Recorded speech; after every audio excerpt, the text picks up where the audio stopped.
fifth Sunday. Good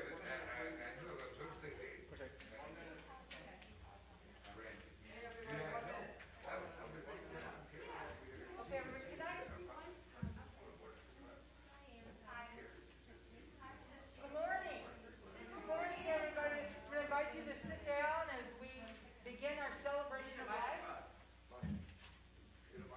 Oh, where is the mic? Right there on the little red table. Okay, I'll start all over again. Good morning. That works better. Could I have a bookmark, please? Anyway, I just want to welcome you to the Center for Spiritual Living. And thank you for joining us around the world as we awaken to our magnificence and recognize that life is divine and that we're all part of this one great whole. And today we are giving everybody out a bookmark because Loaves and Fishes, which is a community center that helps people, they lodge people if they don't have a place to live, and they give out food, and they have some special needs. And I thought, this is still the Thanksgiving season, so happy Thanksgiving. Did everybody have a good Thanksgiving? Yeah. I might have been a little bit more quiet. It was very much more quiet. I loved it. We had 6 people instead of, I think next year 31. 6 versus 31. I was very pleased with 6. You could talk and you could play games and stuff, so it was wonderful. So we're giving out these bookmarks, though, so that Loaves and Fishes' greatest needs, you can carry it with you. So when you go, what is it that they need? Just pull it out of your pocket, your wallet, your purse. It's time that we really do help our community at this time of the year. So the Center for Spiritual Living, our vision is to inspire, awaken, and transform lives. Are you ready to be transformed? Yes. Because that's really what this is all about, is to come together for that. There's a few announcements that Tom's going to share with you right now as he comes up. And some of these things you'll hear a couple times, like today we're going to have a barbecue after our celebration. Skip and Pam are cooking brats and hamburgers. I'll let you use this one since I'm using, actually probably doesn't matter which one you use. Tom has recovered weeks ago from COVID, so we're really glad you made a recovery. Yeah, thanks. I just sat there and got well. I didn't do anything heroic. Oops. We clap for anything. Let's see. I haven't looked at this yet. Let's see. Well, thank you for wearing your masks. That I wish I could say it helped me, but I guess it didn't. Mitzi McDonald has been performing Christmas in the Kitchen for years at the Sheldon as a fundraiser for charity. This year, it'll be virtual on Facebook Live on Sunday, December 20th, 6 p.m. So you can go to Mitzi's Facebook page for a great time on December 20th. And in the meantime, to help her charities, please bring toys right here to the center on Sundays or drop them off at Mary Jean's apartment. So I guess that's what that is right there. It's a toy collection. Mitzi is collecting toys for kids and teens to help Annie Malone's and Join Hands ESL. We're also collecting for Loaves and Fishes, and that's what these bookmarks are all about. So let's help those in need during the holiday season. We have a bookmark for you, and it lets you know what the greatest needs are for this shelter that helps homeless and veterans. Okay, so let's see. They're looking for things like $25 gift cards to Walmart, Schnucks, etc., trash bags, dish soap, disposable Tupperware and Ziploc bags. They need twin-size bed bug mattress covers.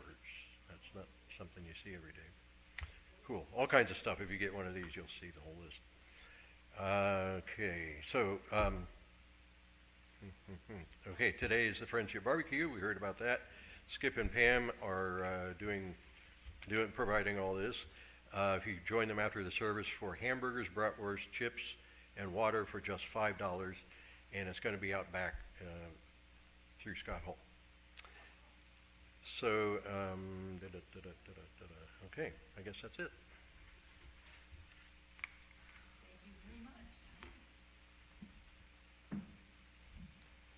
So today I am the prayer team. Yay! So actually Larry was signed up to do prayer today, but he's also speaking. So we're giving him one job, not two. So let's just take a moment, and if you would close your eyes with me for a moment.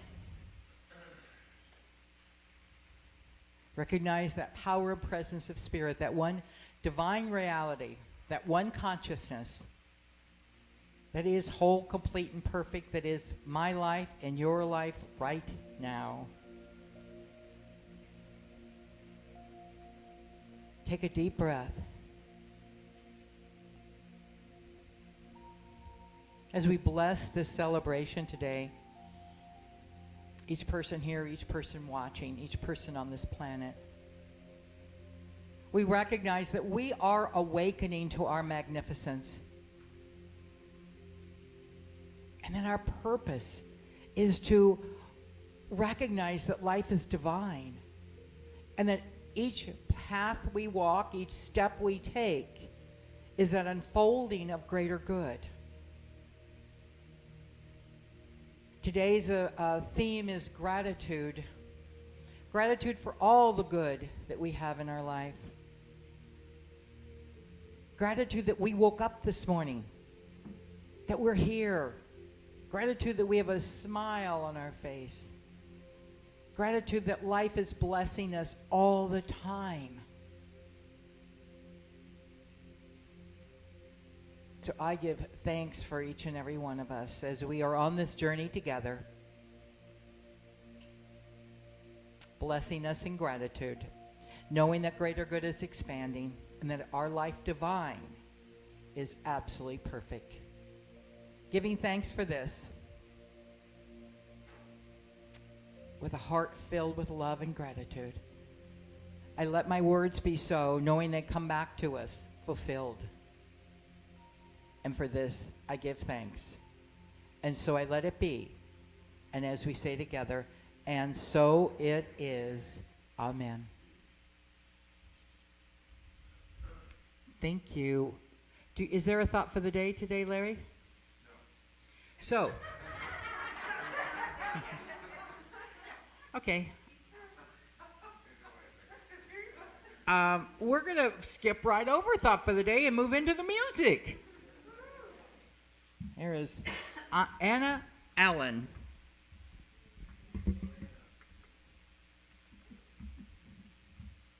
It's so great to be here. It's so good to see everybody's face, even though you have masks on. It's lovely to see you in person. The first piece that I'm going to play, hold on, I'm playing with backing tracks because it's just me by myself, and I. Yeah, it's a trio.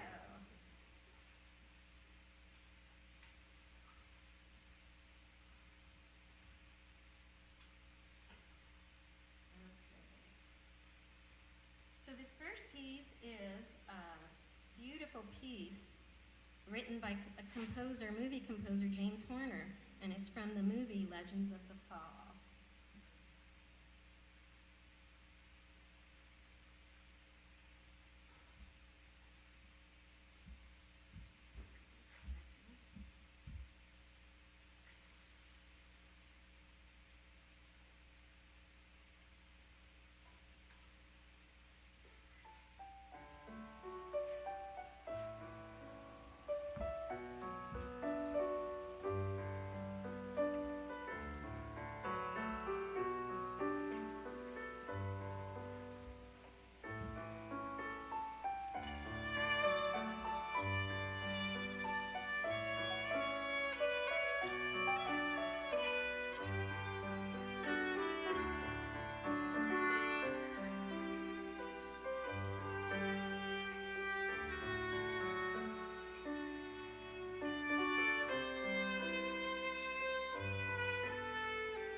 today, I'd like to introduce our speaker. He's a man beloved by many around the world, especially beloved in my household. Thank you, Anna. And I want to also welcome Anna's father, who's here today to participate in her incredible music. Here is my beloved Reverend Larry DeRusha. Thank you. Good morning, good afternoon, good evening, depending upon where you are in the world. Today, we are more like a global village than ever before, would you say? So, and I want to remind you that you can tune into our website as opposed to tuning into TV. Tune into the website, which is cslstl.org. And you can watch replays of the video of the services, you can read the transcripts, you can download an MP3. We have it all for you. And also there's other articles and information on there that's really helpful. Today we're talking about a grateful heart. A grateful heart. You know, when I first saw that title, it made me think of some of the research that was done probably 5 to 10 years ago about people who were put into test groups to determine what happened when they felt grateful or they were thankful for something. And they wanted to know what the physiological impact of that was going to be. Well, it turns out that being grateful opens your heart. In other words, the energy from the heart gets stronger. And the body begins to relax. And the more that you're grateful, the more open you become, the more you see, and the more good you see. So it's a powerful thing to be grateful, especially today. Today, this past week, we celebrated Thanksgiving, and I noticed some of the interviews on television, they were talking to people who had decided to go ahead and have big gatherings. And when they had the big gatherings, because of COVID-19, a lot of places it's restricted, they said that the conversation at the table focused around all the things that are wrong. Society's wrong, COVID's wrong, the government's wrong, testing is wrong. They were all focused on what was wrong. Now, it seems to me that's the reverse of what Thanksgiving is supposed to be. Aren't you supposed to be thankful for all the things in your life? Today, it is chaotic in the world. But the truth be known, if you look at the history books, chaos has always been there in some form or another. And depending upon what your viewpoint is, it can be more or less chaotic. So let's talk about how that's possible. So we're going to go through 5 different possibilities of how to shift into gratefulness. The first one is gratitude is a choice. The second one is see everything as a gift. The third, perspective changes your understanding. Fourth, we see and become what we think and we feel. And 5, cultivating gratitude is like anything else, you have to practice it. So let's be abundantly clear that Ralph Waldo Emerson was really crisp when he said, you become what you think about all day long. You become what you think about all day long. So if you're bemoaning the government and you're bemoaning the COVID and you're bemoaning all this other stuff, what are you pulling into your life? Actually, the law of attraction is a little bit misunderstood, and that is you're not bringing in a match to whatever you want to create. You're actually tuning yourself to what it is. It's a different way of looking at it. You tune your own vibration to what it is that you want, not try to attract in something that is not attuned to you. So if we're talking all day long about what we don't want, what are we bringing around us? Well, we're bringing things around us that both have a vibrational match, but that we are closing in or narrowing our focus as to what we're looking at. I remember, and I can't remember the year this came out, the movie Pollyanna. You know, back in I think it was the early 60s. Pollyanna has become this phrase, you know, oh, you're being very Pollyanna, especially to people who are in a positive frame. You know, somebody who's not says, oh, you're just being Pollyanna, which is a dismissive statement. But I thought it was really interesting, flashing back on that movie, that in that movie, she was always the bubbly person in the crowd. And her father, who was a minister, had died. And she was given to an aunt to be raised. And the aunt was one of the richest people in this little village, this little town. And the aunt was a curmudgeon. She was angry at everybody and everything. And she was like 55 years old, and she was preparing for her death by ordering caskets and the lining to the caskets. And Pollyanna came in and was saying, what are you doing this for? And they would dismiss her right away. And she'd say, but you're going to live a long time. Why are you doing this? Well, we have to be prepared. Anyway, Pollyanna said, after antagonizing a bunch of people with her positive statements, she said, my father taught me a game. That game was to look for the good anywhere that you can see it. And I think she called the game the glad game. The glad game. And she said the idea was, whatever's going on, find something that brings this happiness to you, this state of mind that shifts you. Well, as much as we make fun of in the world the people that are very positive, turns out in the studies that most of those people live longer, have a better life, and the content of their life is much more enjoyable. How many of you don't want that? Yeah, so it's important for us to understand why some of these things from New Thought and the science world are coming together and what they mean for us and how important they are. So the first one is gratitude is a choice. I can remember when I was 7 years old, I had contracted polio. And I can remember that it started with just an achingness in my legs. And it got more intense and more intense and more intense.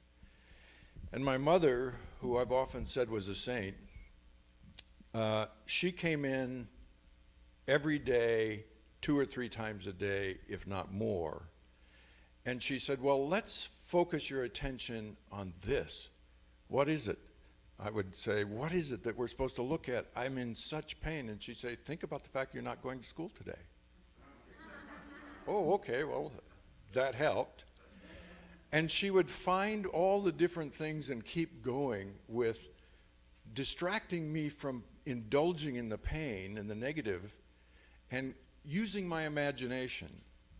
She said, you can read anytime you want to. I would call her in after I started getting more paralysis. I would call her in, and she would hold the book for me to read.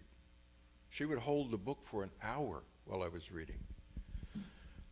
And I thought, you know, the only thing over a period of time that I had was the ability to move my head slightly.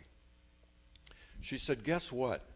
You're going to be very smart when you grow up because you've been able to read a lot and you've been able to think a lot. Okay, at 7 years old, I didn't think much of that as an opportunity. Is there any toys I can play with somehow? But she was always on that side of seeing the good. She was a demonstration for our family, for certain.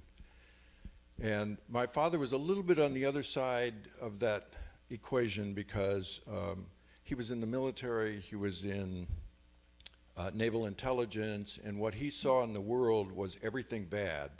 And his job was to determine how bad and what we needed to do with the military if that ever happened. So he always looked at the fearful side, the harsh side of things. I remember coming home. I was probably 22 or 23 years old, coming home, and my father was up in the morning when I came in, and he was taking his medicine. And it took two hands to hold all the pills that he had. Two hands, because he was on probably 15 or 20 different kinds of medications. And I can remember the fear with almost any statement that I put out. There was a fear look in his eyes, like, but I know what's going to happen with that. So I got this kind of interesting balance between the two. The paralysis that I had, once it had gone away, they thought maybe it was spontaneous. I think it was my mother's prayers that did it. Whatever it was, when it went away, I was held back a grade because I missed so much school. And they said, well, you know, you're going to have to stay in whatever it was, third grade or something, because you're not able to catch up. Well, all my friends had gone on. And interestingly enough, within about 3 months of being in that third grade, we got transferred to another city, another state in another city. And now I had to make all new friends again. They didn't know anything about me. So there was a blessing in there that I didn't see right away, but that's one of the key factors, is we don't necessarily see it right away. So gratitude is a choice that we make.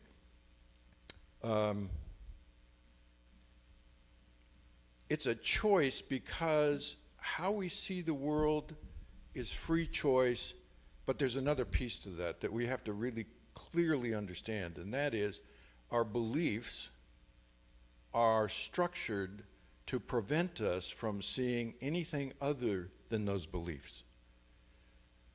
Did you hear that? Where'd you get your beliefs?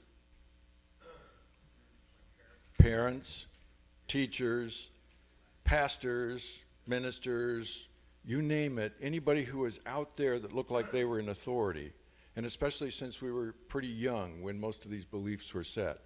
Those beliefs have determined a lot of what happens in your life.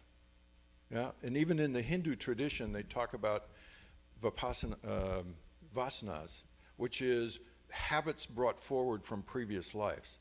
You come in and you find yourself with a habit that you don't know how you got. It's a past life. So what's controlling your thought process is not only what you've learned from school and the beliefs that you were given from school, but all the beliefs that you've held and all the experiences that you've had are determining what's going on in your life. Why? Because they're subconscious and automatic. You're not really choosing, it just happens. And it happens because in most situations that we get into, it's hard for us to handle the situation. And when it's hard for us to handle a situation, we go back to old beliefs. Now, if you can't handle a situation, the truth of that is, it's not about the situation. It's about you. You can't handle it. The example, probably the clearest example, is if you can't stand the sight of blood, how are you going to race to an accident to help somebody if you can't handle the sight of blood? Not going to work for you. So if you can't handle something, it's not about what's going on outside. It's about something inside of you that is uncomfortable. What is that? It's usually a belief. It's a belief, and it's a fear. The fear is something's going to happen to you if you do X, Y, or Z. If I go to that accident and I help that person, I'm going to see the blood, I'm going to pass out. And I don't want that, because I don't know what will happen to me if that takes place. You see what I'm saying? So, how we handle our inner world is dependent upon our inner dialogue. And our inner dialogue, that committee that's in our head, is oftentimes negative. It's oftentimes our belief systems. And we have to train ourselves to move away from that, or better yet, question every thought that you're having. Question it. Where did it come from? What does that mean? Why should I pay attention to that? What does that do? by questioning, you begin, especially if you do it over a period of time, you begin to back the mind off of constantly dialoguing, constantly telling you what's going on in your life. Anybody experience that, the narrator in your life?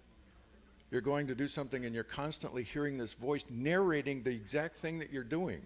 It's like, okay, now you're moving the pencil. Yeah, hello? Who is this? Well, that narrator and that mind is busy churning all the time, and it needs to be trained. It's what Ernest Holmes is all about. Train your mind. Train your mind. A trained mind is much more powerful than an untrained mind. So gratitude is a choice. Also, see everything as a gift. I guess I'm into movies. This morning I woke up and I was thinking of Willy Wonka and the Chocolate Factory. And there was a little girl who was like entitled and privileged. And her whole thing was, I got a ticket to go to the Willy Wonka factory, the chocolate factory, and then she wants the golden egg. And she says, if I don't get it, I scream. Anybody remember that? She was quite a character, wasn't she? And she felt entitled. This I'm entitled to. This idea of entitlement is keeping us stuck often, because that's a form of fear. It's a form of fear that drives the ego to make demands. But what we see, this idea that see everything as a gift, the great masters all say, see everything as a gift, because it is a gift, because it's moving you in through your evolutionary process. It's moving you along. Hard to see a gift if your mind is busy being negative all the time. It's also hard to see a gift at the moment that it happens. I know when our house burned, we got the telephone call in the morning, and it was like, after a little bit of shock, the next thing was we said to each other was, well, nobody was in the house. The dog wasn't in the house. It was stuff. So we went, okay, so we're grateful nobody was in the house and there wasn't anybody hurt. Our son-in-law and our daughter and cousin and neighbors all came over to see if everything was going right. I mean, the neighbors came over and broke out the window to see if they could yell at us in case we were still in the house. I mean, we were thankful for all those wonderful things that people were doing. And so we saw that as a gift and still see it as a gift. And yet, some people see it as a great tragedy in their life. And it's a trauma such that they can't get through it. In fact, a neighbor who came over, her house had burned to the ground 20 or 30 years ago. The moment she walked in, the smell of the smoke triggered her trauma. And so she was walking through, but you could see it was painful for her, still generating all those memories of what took place for her. We have to see things as a gift, because they're a gift that propel us along our journey. And if we don't see it as a gift, we begin to attract those things that are like the negative thoughts that we're having about the event. So the other part, I'm going to read you a quote, but first I wanted to tell you about when our dog passed away, Coach passed away. That was also a trauma. That was difficult. It was a month or so, 2 months later. And it was very difficult because he was around us all the time. And so he was like a shadow and also like a companion. He used to sit all the time right under my desk, right at my feet. And I still, to this day, when I put my feet under the desk, I immediately look to see if it's clear that I'm not going to kick him. And yet the gift he gave is still giving, because he was so sweet and so kind and such an amazing dog and intelligent. And he was supportive of us coming to the center, and sometimes he'd be here on Sunday up here laying down, watching, and then going to sleep. He was a gift, and he brought a lot of gifts to a lot of people because of it. Amma says, for me, everything in creation is God. There is nothing but God. Every single object is a wonder to me. That's a real different attitude, isn't it? Everything in the world is God. How we see the world is determined by our beliefs, but we're at choice with whether or not we believe them and whether we should act on them. The third one is perspective changes everything. I made some notes about the fact that when I was in high school, which has been, I think, over 100 years ago, that I was in San Diego, and we had just moved to San Diego from Carlsbad, New Mexico, and so I was going through culture shock. Carlsbad is a town of about, at that time, 38,000 people in the southern deserts of New Mexico. We moved to San Diego, which is this big, sprawling Navy town in the day, and there were beaches everywhere. Thank God, because I took advantage of every single one of those beaches. Well, when I got into the high school, several of the friends that I made asked me if I wanted to go surfing, and I said, sure. So I had no idea how to surf. So, after about 6 months of figuring out how to do it, they said, come on, we're going down to Mexico. We're going to Rosarita Beach to do some surfing, down to K55. So we went down there. On the way, we had to go through Tijuana. In those days, there was no bypass roads. You had to go through the town. The town, all the roads were dirt. The moment you came across the border, there was pavement and then dirt. The main streets were dirt. All the streets were dirt. And when you went through the little town, there were actually thousands and thousands of cardboard shacks on the hills, and hundreds of thousands of, lean-tos and tents and all kinds of things. And it was like, my question was, what is this? I had never seen this before. And they said, oh, that's all the poor people. That's the people that can't, find jobs, or they don't have any money and they don't know what to do. And I'm like, wow, that was a shift in perspective. Coming from not having seen that before to seeing that kind of destitution shook me. And I went, wow, I had no idea. I never learned about that in school. I never saw it in the places that we were in, especially because a lot of times we were stationed in a naval base, and the housing there, you don't get out of the housing and go anywhere because you're on a 5,000-acre base or something. So it changed my perspective. Now, Amma says, this little world of ours should evolve until it becomes the whole universe. As it grows, we can see our problems slowly dissolving away. One of my favorite quotes from Buckminster Fuller was, when you stand on the moon and you look at the earth, how many Republicans and Democrats do you see? Really, that's a total shift in perspective, isn't it? Or the shift in perspective that the universe is 13.8 billion years old. 13.8 billion years old. And human beings have been on this planet generously, let's say, 80 to 100 million years. We would be a hair's breadth on a chart. No? How many years? Well, not million, I'd say thousands. Yeah. Well, we can go. Dinosaurs died off 65 million years. So we're in the hundreds to million period. Makes sense. Now, in the Hindu tradition, 184 million years ago, human beings were seed pods. And prior to that, the human beings were extinct. But there was another whole lifetime of humans. In the Enlightened Age, just before the Dark Period, which is what we're in now, the Dark Period, the Enlightened Period, you lived 4,000 years. 4,000 years you lived. Wow, that's a perspective, isn't it? And then in the current Dark Period, it's 70 years, the age. In the total enlightenment period, you live 100,000 years. I can't imagine what I'd do for 100,000 years.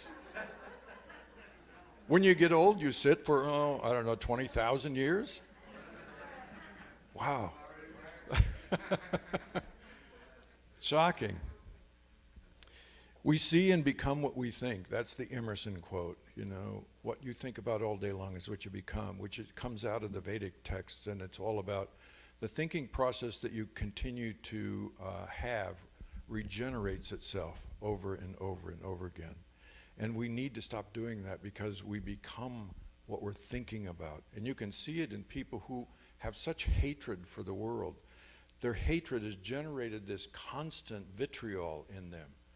And you can look at them physically and see what it's doing to their bodies. It's causing their bodies to deteriorate. The anxiety and the fear and the anger are just taking away periods of time in their life. We see, you know, have an example of when we're seeing things, how our beliefs narrow things down, or the opposite. For example, when you go to buy a car, I can remember this when I was a kid and I was buying my first car, and I wanted to get a 57 Chevy, which was popular at that time. And after I decided that's what I wanted, all I saw on the road was 57 Chevys. And I said, I had no idea so many people drove this car. And then I decided I wanted a brown and white 57 Chevy, and I started seeing brown and white. Yeah? Has that ever happened to you? You go, that's what I want. And you go, wow, how did everybody get one before I did? What you see in the world is determined by this up here. The narrower our focus, the narrower our life, the less we actually see of what the world is all about. The less we see the good. I think Amma made a statement that I wrote down about no one is completely bad in this world. However bad someone is, no matter how bad someone is said to be, there will be something good in them. One of you could see good in a murderer, a robber, a prostitute. If there is goodness in us, we will also see it in others. Those are the kind of eyes we all need to cultivate. See the good, but to see the good, you have to see it in yourself first, right? You have to know that there's good in everyone. You have to know that the light of God is in every single human being. Every human being. That light, when they ask Amma what she sees when she sees this crowd of 60,000 people come to see her, she says, I see 60,000 points of light. She never sees the bad. She's only seeing the good for everyone. She says, as I hold the good for everyone, good begins to sprout and seed within them. We need to hold the good for ourselves and for everyone we come in contact with. As hard as it is to have some of these conversations that are going on in our society right now, we still need to seed the good in them. It's not about, think about this, if your beliefs, which you've caught over whatever period of time in your life are driving your life, then it's not really you, is it? It's not you. So we can't condemn the person. We can say, I don't agree with their actions. I don't like their actions. I disagree with their actions. Never condemn the person because you're condemning the light of God within them. So we have to shift this thinking process that goes on in the world, which is, you know, we're all separate. We're not all separate. We're all the light of God with completely different ideas that we bring into the world. And if we see the good in ourselves, we'll see the good in others. And as we begin to see the good in others and begin to see the good in the world and see it as our evolutionary process, spiritually, we're going to find more and more of those openings taking place, more and more opportunities for us. So the last point is cultivate gratitude. Like everything, is something you have to practice, because we're not used to that being grateful 24/7. When that happens, or this happens, or that happens, we go to those automatic beliefs. We have to cultivate the gratefulness. A grateful heart is good for us physically, spiritually, and mentally.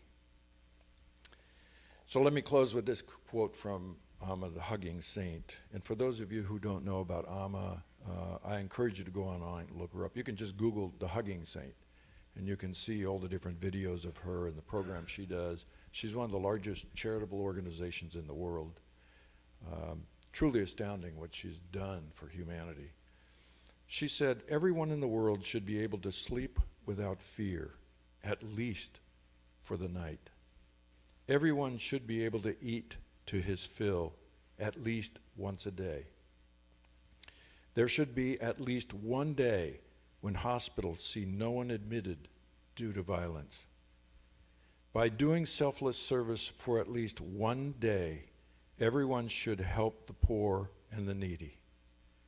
It is Amma's prayer that at least this small dream can be realized. That's a pretty big dream, isn't it? The big dream is that we can change our world by changing the world that's in us. And by changing what's in us, the world outside will automatically change. It's what Ernest Holmes brought us in his words in his textbook. The power is within you. That light within you is absolutely, totally unlimited when you connect with it. And we need to practice connecting with it more and more. Thank you.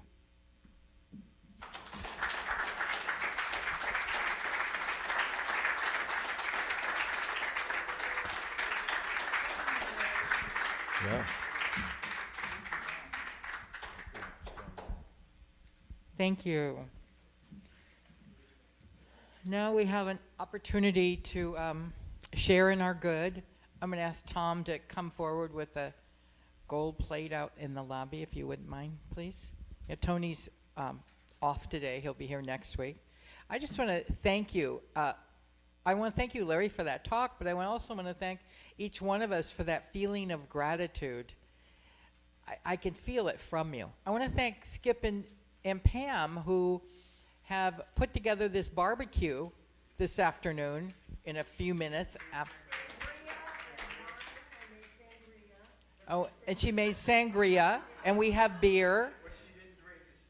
Okay, we have sangria and beer along with hot dogs, brats, and hamburgers, and chips, and water.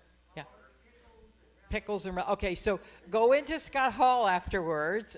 How long will the barbecue take for you to? It'll take about 20 minutes. Okay, so in about 20 minutes. That's when they can drink and have coffee. Okay, go in and start drinking, and then water if you choose, and then we'll have the barbecue and probably within a half hour. So thank you for doing that. After you've been drinking. Is that what you're saying? Give after you've been drinking. Well, I'm just going. Okay. We'll talk later when it's over. Okay, whatever is your gift today, I bless it and give thanks, knowing that as we give from that gratitude and from that abundance that we have, greater good is returned to us.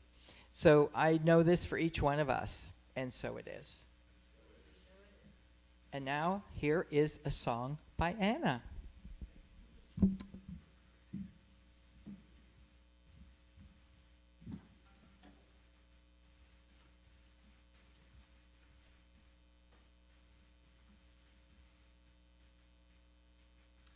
Myself and I will be performing the next piece.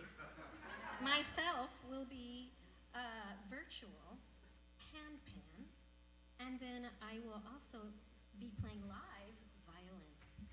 This is a piece that I wrote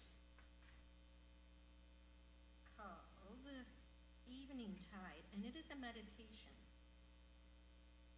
So, make yourself comfortable. Put your feet flat on the floor. Take some deep breaths. And feel comfortable, close your eyes and enjoy evening time.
Now that the music has moved us into that meditative state, let's just take a moment.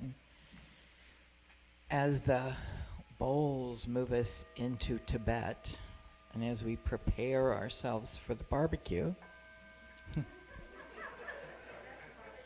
let's just move into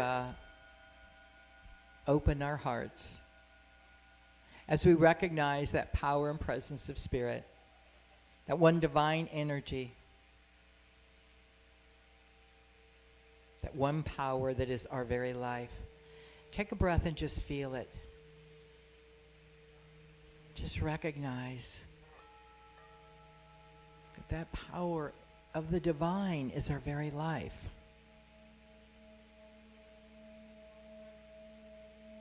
And that right where we are is good. Right where we are is that power and presence of life itself. So what we decide, what we think about, what we have gratitude for, we begin attracting into our life in greater measure. So right now, may each one of us move to that place of knowing that all is good, all is abundant. And that as we know life is abundant, we freely give from our abundance. Because we know that that's why we're here, is to give back to the universe what it is we've been given. Our talents, our laughter, our joy, our love, our prosperity, whatever it is, that we give it forth and greater good shows up in our life. By the power and presence of Spirit, right here, right now, is our very life. So accepting for each one of us greater good as we move forward. I'd like to put in prayer this morning. Anybody in your life that you would like to have a prayer for, call out their name in this spirit of prayer. Ronnie Sr.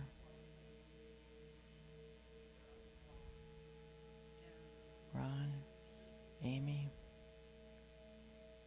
Peyton, Christy. Knowing that the words that we have spoken go into this field, this energy field, and that power of Spirit works with each person whose name we have called. Today I'd also like to give a special blessing to Ron Sr., who's in ICU right now, accepting his full and complete recovery. I'd like to give a blessing to Steve and Joan, as her sister and brother-in-law have both made their transition into their next experience. And to all those on this planet that have lost a loved one during this time, let's just open our hearts and love to them. Knowing that life is eternal, it continues on. And knowing the ones that are left here are grieving because they miss their loved ones. So as we open our heart in compassion, we give thanks for our opportunity to be more than we ever dreamed possible. Accepting this to be the truth, I give thanks for each and every one of us, for the life divine throughout this planet. Knowing this is so, I let it be. And as we say together, and so it is. Amen. I love those bowls. Thank you, Sherry. And I just want to invite people around the world or sitting at home that you can go onto our website. There's, or wherever, if you aren't on the website now, there's an opportunity to give for you too. You don't have to be in this room to give. Wherever you are, you could be sitting there one day going, oh my gosh, I have this urge to give. It overcomes you. Go to your website, cslstl.org, and make a donation. We appreciate it. And I want to thank you again. God bless you. And now we have one more closing song, and then we will do our affirmation together.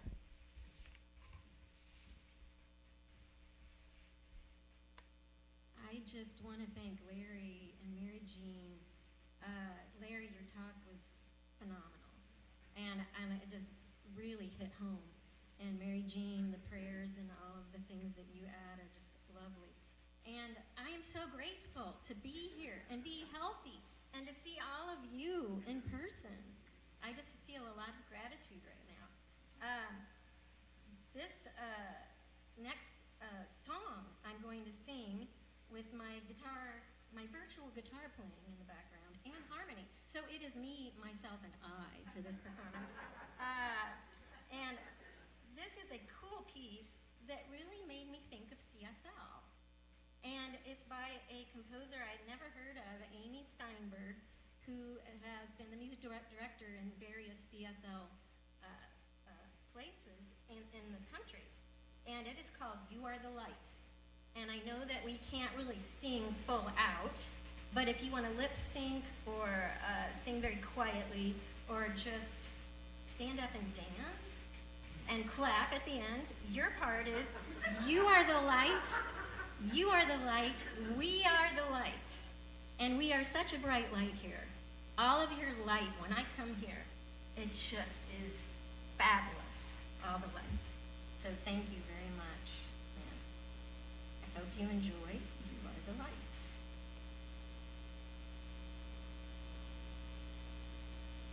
This turned down a little.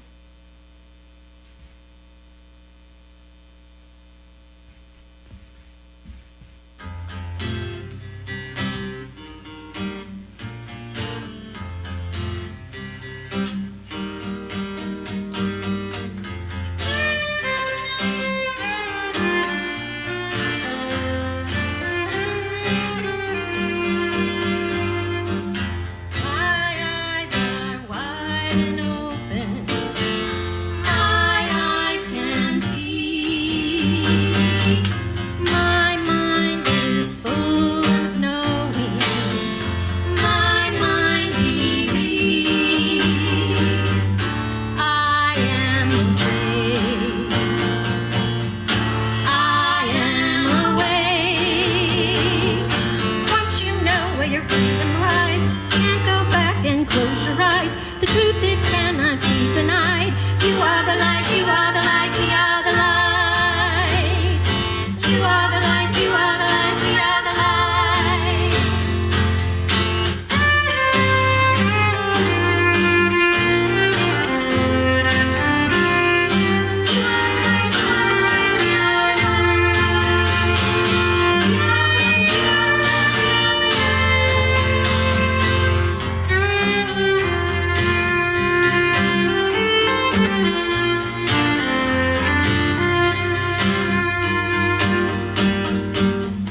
My heart is clear and glowing. My heart can see. My soul is full of knowing. My soul believes. I am awake. I am awake. Once you know where your freedom lies, can't turn back and close your eyes. Know that you can be alive. You are the light, you are the light, you are the light. You are the light, you are the light, you are the light. Once you know where your freedom lies, you can't go back and close your eyes. The truth, it cannot be denied. You are the light, you are the light, you are the light. You are the light, you are the light, you are the light. You are the light, you are the light, we are the light. You are the light, you are the light, you are the light. You are the light, you are the light, we are the light. You are the light, you are the light, we are the light. You are the light, you are the light, we are the light.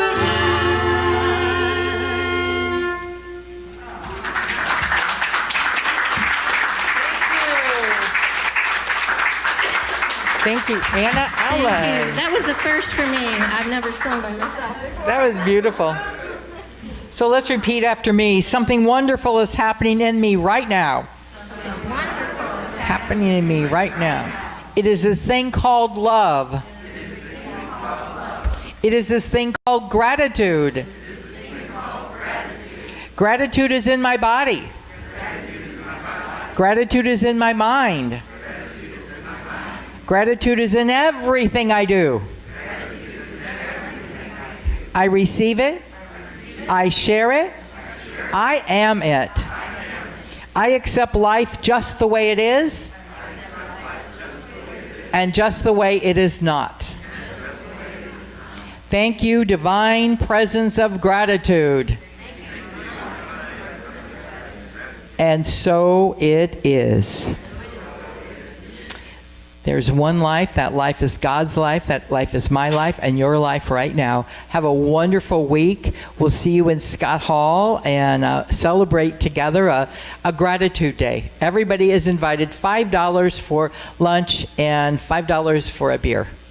Not a bad deal. God bless you. I love you. Namaste.